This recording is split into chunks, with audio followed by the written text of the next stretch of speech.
기대해 나에게 주신 하루를. 때론 피곤하고 일어나기 싫고 널 깨우는 알람 소리에 짜증도 나겠지만. 안녕하세요. 오늘도 푸른 말씀 임세휘 목사입니다. 반갑습니다. 주무시지 않고 나를 지키셨네. 오늘을 나에게 주셨네.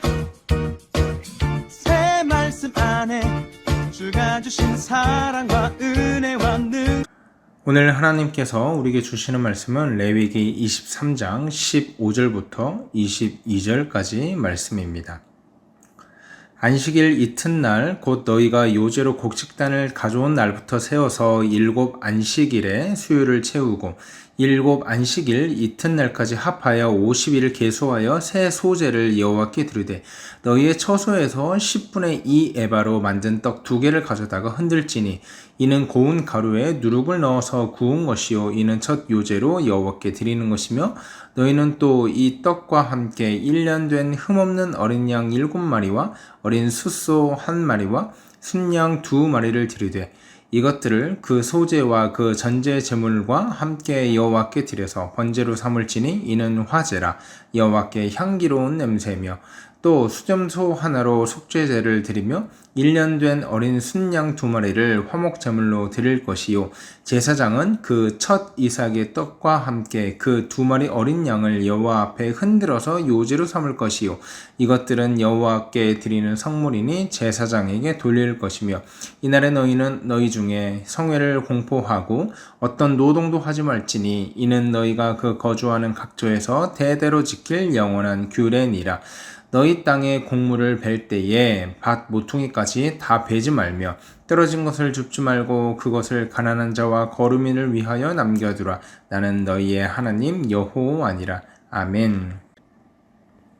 우리가 인생을 살아가다 보면 우리는 열심히 노력했는데 또 우리는 최선을 다해서 노력했는데도 불구하고 원하는 결과를 얻지 못해서 마음의 상처를 입거나 속상해하는 경우가 우리 인생 가운데 종종 있죠. 우리 학생 때부터 이런 경험을 하는 것 같아요. 열심히 공부했는데 시험 준비 열심히 했는데 내가 공부했던 부분이랑 또 선생님이 출제하는 그 부분 포인트가 달라가지고 시험을 망치게 되는 그런 경험 우리 자녀들뿐만 아니라 여러분도 다 한 번쯤은 있을 거라고 생각합니다. 그때 학생으로서 가져야 될 자세는 무엇일까요?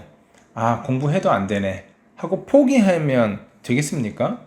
그래도 포기하지 않고 매사에 최선을 다하고 또 인내하면서 다음 시험을 준비하고 또 결과를 기다리다 보면 저는 믿습니다.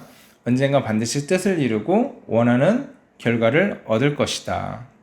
그래서 이런 말도 있잖아요. 노력은 배신하지 않는다. 땀은 배신하지 않는다. 이런 말도 있잖아요. 당장 내가 노력한 그것만큼 결과가 나오지 않아도 인내하며 기다리다 보면 그리고 계속해서 노력하다 보면 하나님께서 그 인생의 복의 복을 주시고 갑절의 형통으로 허락해 주실 것을 믿습니다. 오늘 제가 왜 인내라는 이야기로 이렇게 설교를 시작하냐면 오늘 우리가 읽어본 본문 77절이요. 인내의 열매를 거두는 절기였기 때문입니다.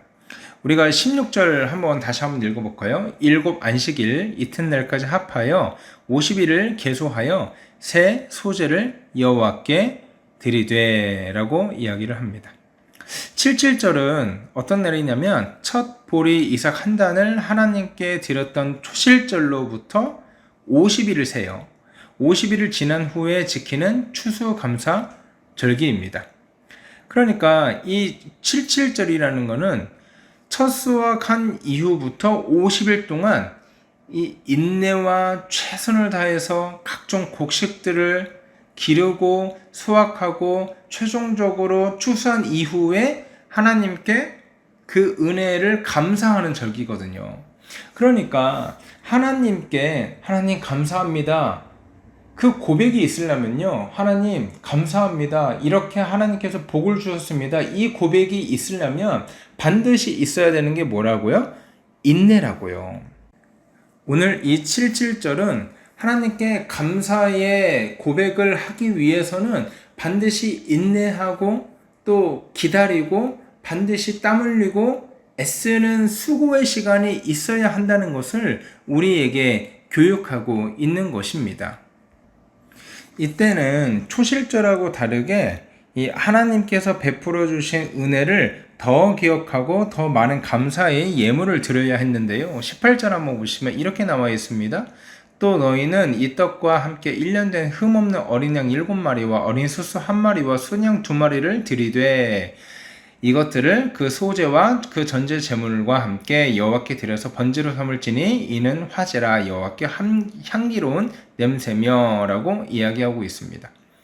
그러니까 7.7절에 하나님께 드리는 제물은요, 초실절보다 훨씬 많은 종류와 그 양을 하나님께 제물로 드렸다는 거예요. 왜 그렇습니까?